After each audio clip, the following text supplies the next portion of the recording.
저는 이번 선거에 네.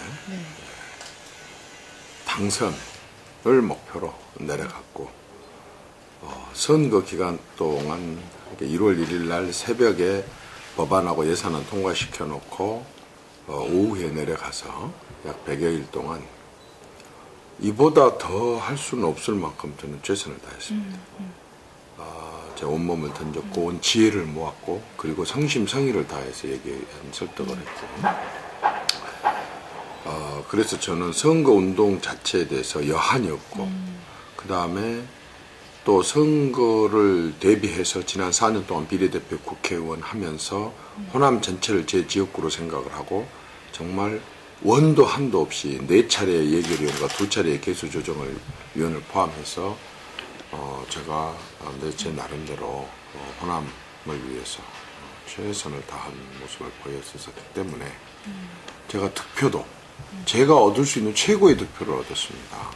그래서 저는 득표에 대해서도 광주 시민들의 지지와 성원에 대해서도 여한이 없습니다. 따라서 저는 이번 선거가 준비, 선거 운동 기간 그리고 그 결과에 대해서 정말 여한이 없는 그런 선거를 치렀습니다. 다양한 형태의 민심이 있겠지만 새누리당에 대한 민심은 저는 뭐 거의 변함이 없다고 생각합니다.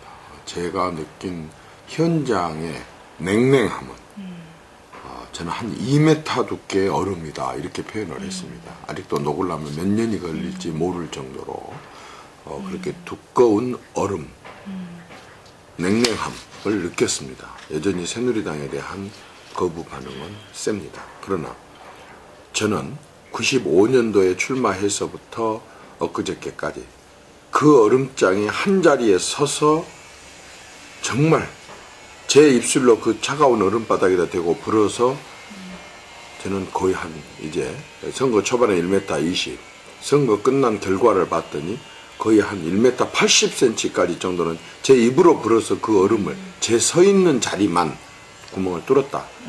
이렇게 봅니다. 마지막까지 뚫지 못한 점은 있었지만은 어쨌든 저는 고러한 그러니까 새누리당에 대해서는 여전히 냉랭하고 그러나 성심성의를 다하면은 민심이 감동하고 결국 진심을 하니까 지역주의도 넘더라 통하더라 지역주의에도 말하자면 진심 앞에서는 무너지더라 하는 걸 체험했습니다. 대선이라는 용어 자체가 틀립니다. 지금 2012년 4월 이 시점에 새누리당 대선 후보가 누굽니까? 또 민주당 대선 후보는 누굽니까? 그 밖에 다른 당의 대선 후보는 누굽니까? 대선 후보가 정해지지 않았는데 대통령 선거에서의 거의 결정된다시피 하는 대세론이라는 게 있다는 게 그게 맞는 말입니까? 상식적으로. 네? 후보도 정해지지 않았고 그리고 그 후보를 누가 뽑습니까? 국민이 뽑는데 국민은 아직 후보도 보지도 않았고 선택할 마음의 준비도 전혀 안 되어 있는데 다 된 것처럼 대세론이라는 말을 만들어내는 것 자체가 저는 그 아무개를 흔들려고 하고 아무개를 흠집내려고 하고 아무개를 공격하려고 하는 그런 그 용어로 정치적인 정략적인 용어로 쓰는 말들이지 언제 박근혜 위원장 입에서 대세론이라는 말이 한 번이라도 나왔으며 그 대세론이라는 것 자체가 전혀 맞지 않습니다. 그리고 선거에서 물론 새누리당이 굉장히 어려운 상태 하에서 됐습니다. 그건 누가 부인하면 안 되죠. 그렇지 않습니까? 새누리당이 3년 전이었습니까? 4년 전이었습니까? 불과 3개월 전입니다. 12월 말이었었습니까? 불과 3개월 전에 거의 벼랑 끝이었습니다. 오죽했으면 새누리당 국회의원들이 당원들이 뽑아놓은 대표님 잠깐 물러나시라고 하고 전권을 드리겠다. 전권 속에는 무슨 말이 표현되어 있습니까? 무엇을 하시든 뭘 결정하시든 절차나 과정에 대해서 저희 따지지 않겠습니다. 묻지 않겠습니다. 당을 좀 살려주십시오. 당을 좀 살려주십시오. 이거 아니었습니까? 박 위원장이 하겠다고 그랬냐 그 말입니다.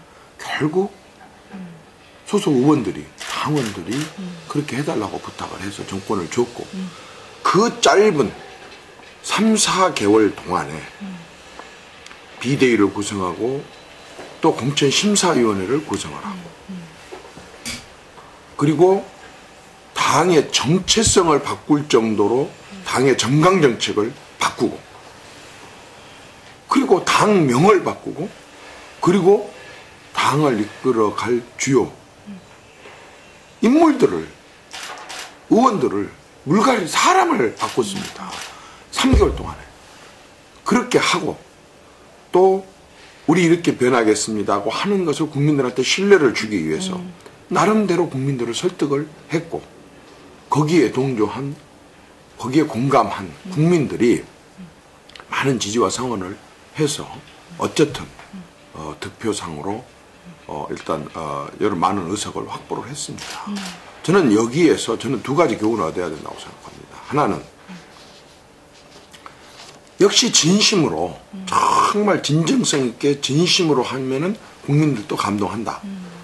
또 역시 그 박 위원장이 그동안의 신뢰, 정치권에서 가장 정말 헌신자 취급을 하고 가장 우리 정치권의 고질적인 악패로 알려져 왔었던 불신정치, 이 부분들을 깨고 일관되게 그런 신뢰 정치를 해온 것에 대한 국민들의 믿음이, 저는 위기를 새누리당의 위기를 다소라도 극복하게 했다 하는 그런 점을 하나 말씀을 드리고 싶고, 그리고 두 번째는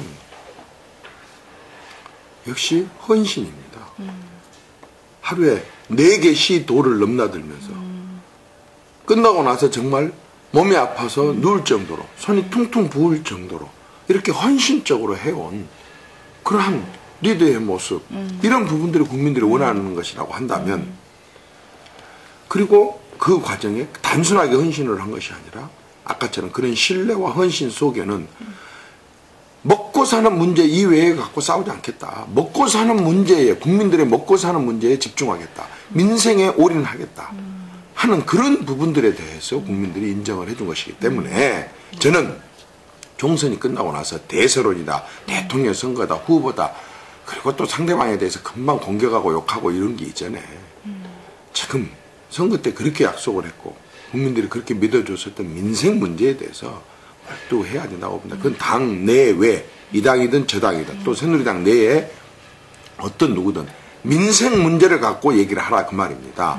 박근혜 위원장에 대한 시비하고 공격하고 트집 잡고 이런 어리석은 그러한 짓 그만 좀 하라 그 말입니다. 지난 4년 동안 그런 식으로 해서 당이 집권 여당이 창피하게 비상 상황까지 이르게 했다고 한다면 책임을 통감하고 이제라도 민생 문제에 초점을 맞춰야지, 끝나자마자 또 박근혜 대표 시비하고 공격하는, 여기에 몰두하는 것은 참 어리석어 보입니다.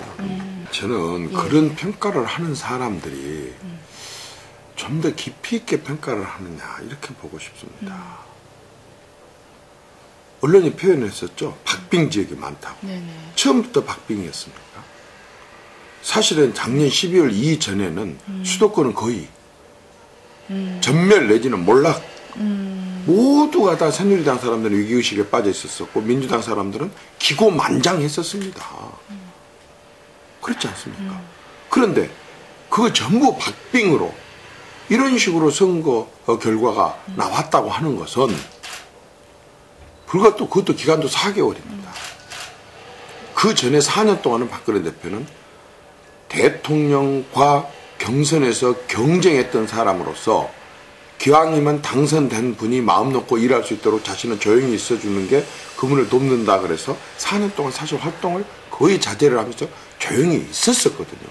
그리고 전면에 나선 지는 불과 3, 4개월인데 그 사이에 거의 전멸 분위기를 박빙 분위기로 끌어올렸다는 것만으로도 아까처럼 수도권에 이런저렇다고 하는 그런 그 마지막 최종적인 그런 결과만 갖고 그렇게 얘기하는 사람들은 참 그러고도 무슨 분석 능력이 있는 것인지 그러고도 어떻게 국민들 앞에 민심을 이러쿵저러쿵 하고 판단을 해서 얘기를 하는 건지 그건 오만입니다.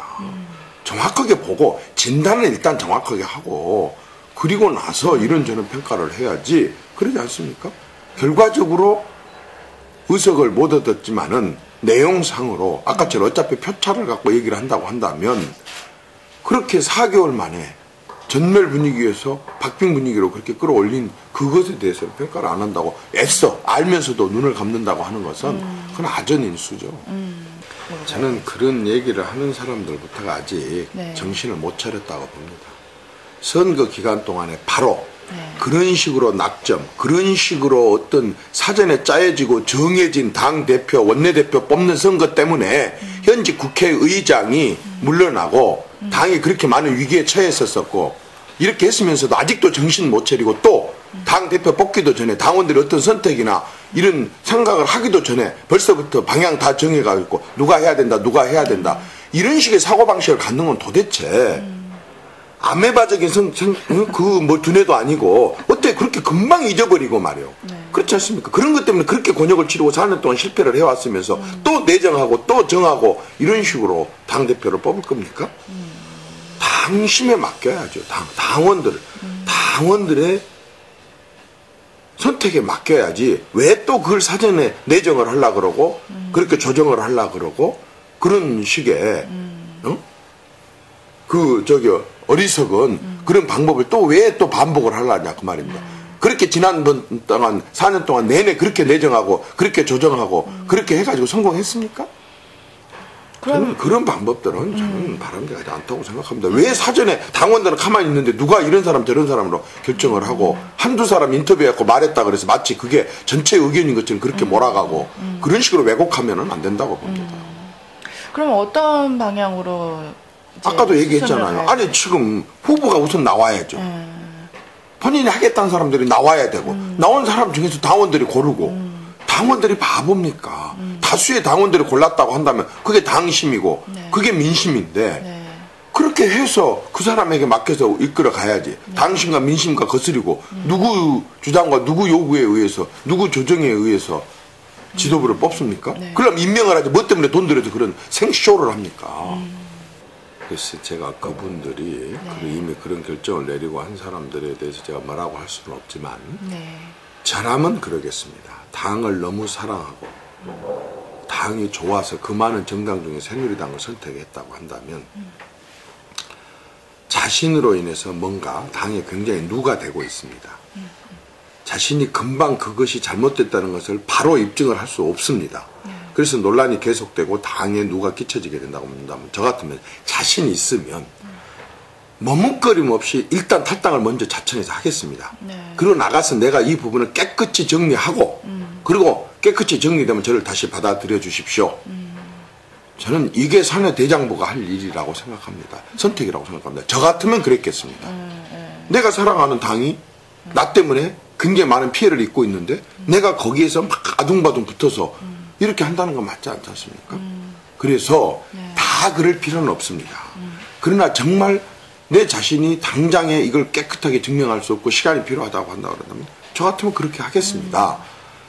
그리고 두 번째는 사안들이 있습니다. 이를테면 어떤 사안은 명백해서 사법기관의 판단이 있기 전에도 명백할 수 있는 사안이 있습니다. 또 당사자가 그 일을 너무 잘 알기 때문에 자신의 양심에 찔린 일이 있을 것입니다. 그렇다고 한다면 자진 또는 당에서 단호하고 분명하게 입장을 취해야 됩니다.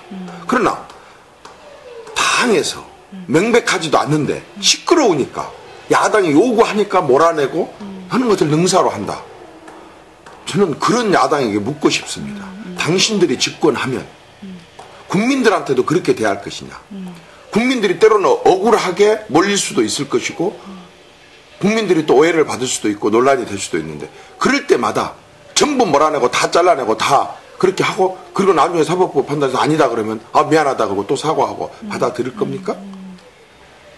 그렇게 개인의 존엄과 존재 가치를 그렇게 무시하는 야당이고 그 사람들이었는지 저는 묻고 싶습니다.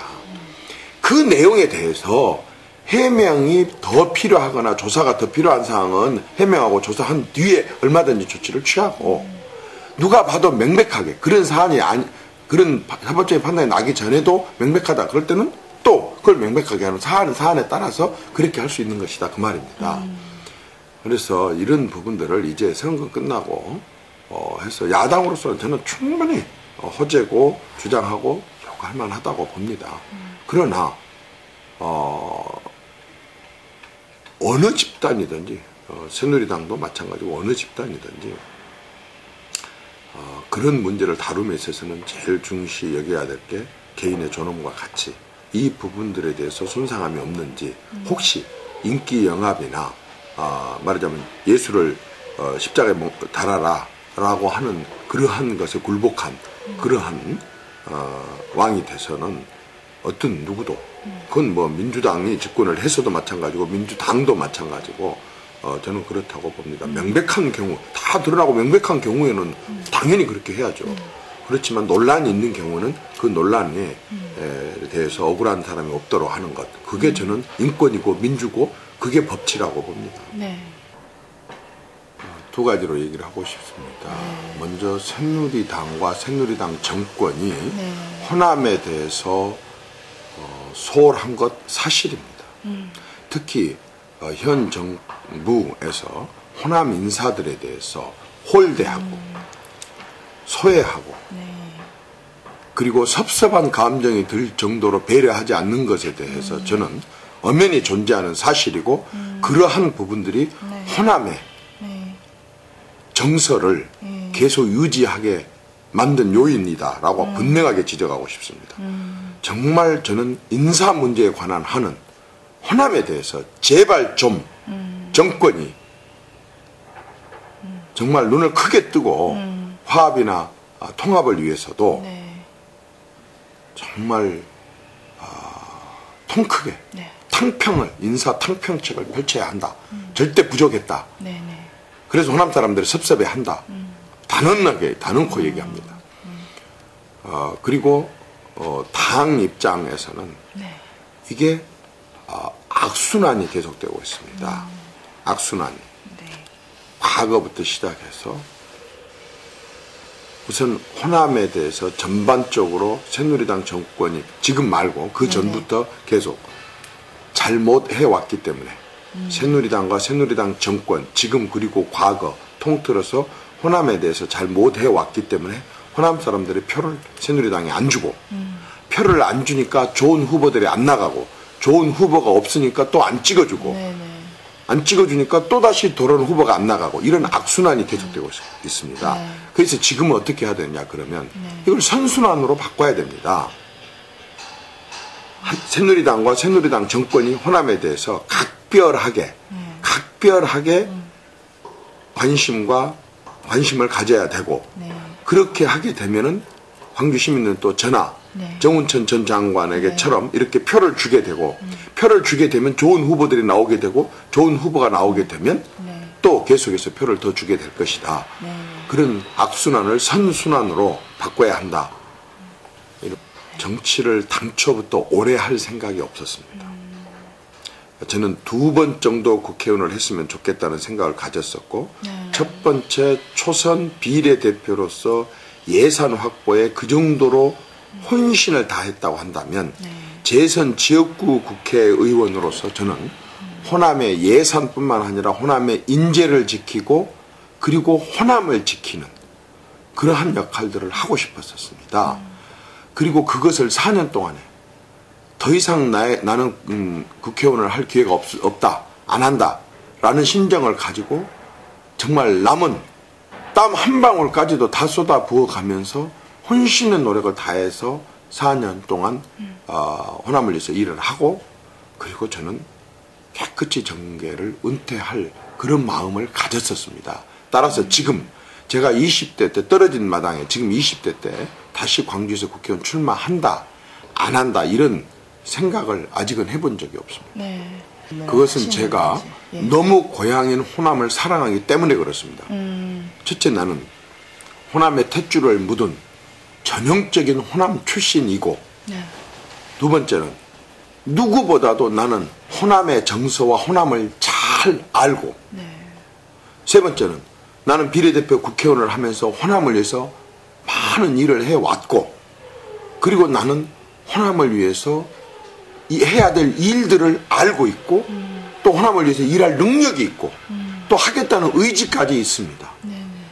그렇다고 한다면 이런 사람들이 호남을 버리고 다른 지역에 가서 쉬운 지역에 가서 국회의원 되는 것에 목적을 두고 개인 출세에 자신을 던진다고 한다면 고향은 누가 지키고 누가 위하겠습니까? 저는 제 스스로에게 좀 건방진 얘기지만 이보다 더한 국회의원, 지역구 국회의원 조건이 없다고 생각합니다. 이보다 더 적합한 국회의원 후보감이 없다고 생각합니다. 그래서 저는 당당하게 내 고향 광주에 가서 저 일하게 해주십시오. 저 일 좀 하게 해주십시오. 호남 예산을 지켰듯이 이제 호남 인재를 지키고 호남을 지키겠습니다. 새누리당이 호남에 대해서 변해라 이렇게 말고 내가 호남의 앞잡이가 돼서 새누리당 안에 들어가서 새누리당이 변해서 호남을 위해서 일해달라 이렇게 내가 만들겠다 라고 얘기를 했습니다. 이런 강한 의지를 갖고 제가 광주 말고 어디서 출마하겠습니까? 저는 정치 시작하면서 지금 이 순간까지 단 한 번도 광주 이외의 다른 지역에서 출마할 생각을 제 양심상 단 한 번도 가져본 적이 없습니다. 다른 지역. 내가 종로를 위해서, 관악을 위해서, 구로를 위해서 개인적으로 국회의원 되는 영광을 누리고 가문의 영예를 누리고 그리고 그 뒷골목을 위해서 내가 일할 그러한 만큼의 생각도 저는 가져본 적이 없습니다. 그런 정열, 그런 열정이라고 한다면 많이 뒤떨어져 있는 호남, 고쳐야 될 부분이 많은 호남을 위해서 내가 가서 일하겠다. 이런 생각이었기 때문에 저는 호남을 선택을 했고 그리고 단순히 가서 저 한번 찍어주십시오가 아니라 17년 동안 일관되게 한 길을 걸어서 호남에 호소를 했었었고 그리고 4년 동안 비례대표 하면서 혼신의 노력을 쏟아 제 능력을 보여줬고 이렇게 일을 했고 이런 능력이 있는 사람이니 저를 찍어주시면 또 이렇게 하겠습니다라고 하는 비전을 제시를 했었습니다. 그 결과가 무려 28,314표 0.3% 부족한 40%를 얻게 했기 때문에 저는 저한테 그렇게 표를 준 광주 시민들이 너무 고맙고 정말 감사하고 저한테 광주 시민들은 큰 은혜를 베풀어 줬고 광주 시민들은 저에게 은인입니다. 따라서 남은 기간 동안 제가 정치를 아까처럼 4년을 어차피 정치를 하려고 마음을 먹었기 때문에 국회의원만이 정치가 아닙니다. 국회의원 활동만이 정치가 아니기 때문에 다양한 형태의 정치를 통해서 제가 그 은혜를 갚도록 노력을 할 생각입니다. 그럼 민주당으로 나오시는 게 더 유리하잖아요. 민주당은 저는 우선은 제 철학하고 맞지가 않습니다. 제 신념이나 제 이념하고 맞지가 않습니다. 두 번째는 광주가 호남이 그동안에는 31명의 의석 가운데 저는 싹쓸이로 일당 지배였는데 그것이 어떻게 호남 발전에 도움이 되고 그것이 일당 지배, 일당 독점이 어떻게 광주의 자존심이고 그게 어떻게 광주의 민주화의 수준이고 그러겠습니까? 어떻게 경쟁 없는 정치가 27년 동안 해왔는데 그것도 부족해서 31년을 하겠다고 하는 것이 어떻게 정말 고향을 위한 일이고 이게 호남의 정치입니까? 호남의 자존심입니까? 호남의 수준입니까? 절대로 맞지 않습니다. 저는 정말 맞지 않다고 봅니다. 호남의 정치에 경쟁을 도입하고 싶었기 때문에 저는 민주당 아니고 반드시 새누리당으로 광주에서 당선되고 싶었었습니다. 그것이 제가 고향을 위한 방법이라고 생각했기 때문에 그렇습니다. 그게 지역 발전 또 정치 발전 민주화의 진전을 이루는 길이라고 생각을 했기 때문에 그랬었습니다. 그 선거 기간 동안에 뭐 선거이기 때문에 뭐 내가 당선되고 그쪽도 당선돼야 된다 이런 논리를 떠나서 저는 김부겸 개인에 대해서 참 높게 평가를 합니다. 수도권의 민주당 거의 싹쓸이 하다시피 저렇게 좋은 성과를 얻었는데 하물며 군포에서 그 양반이 더 안정적으로 사선이 할 수 있었음에도 불구하고 과감하게 대구에서 출마를 해서 나름대로 저와 똑같은 논리로 어떤 지역구도를 깨고자 하는 그런 노력을 한 것에 대해서는 높게 평가를 합니다. 그러나 제가 분명한 것은 대구의 김부겸과 광주의 이정현의 경우는 다릅니다. 대구나 경북은 여당 일색입니다. 광주와 전남은 야당 일색입니다. 지역 발전에 있어서 야당 일색과 여당 일색이 같을 수가 있습니까? 저는 그렇지 않다고 봅니다. 광주에는 반드시 여당이 필요했고 여당 내에 실핏줄 같은 그런 소통 통로가 반드시 필요했었던 것입니다. 그래서 저는 27년간 노란 일색의 땅에 파란 싹 하나만 키워달라고 그렇게 간절하게 저 그렇게 일하고 여당 입장에서 호남을 위해서 일하고 싶다고 간절하게 호소를 했었던 것입니다. 광주 시민들한테 좀 섭섭하시진 않으세요? 털그만큼도 섭섭하지 않습니다. 앞서도 말씀드렸다시피 불과 8년 전에 720표를 얻었던 저 이정현에게 8년 후에 28,314표 4명이 저에게 지지를 하고 성원을 했다고 하는 것은 저한테는 아주 더 없는 황송함이고 더 없는 행복이고 더 없는 정말 은혜를 입은 것입니다. 털그만큼도 섭섭함 없습니다. 저는 뺏지는 잃었지만 광주 시민의 사랑을 받았다는 것이 이렇게 행복할 수가 없습니다. 네.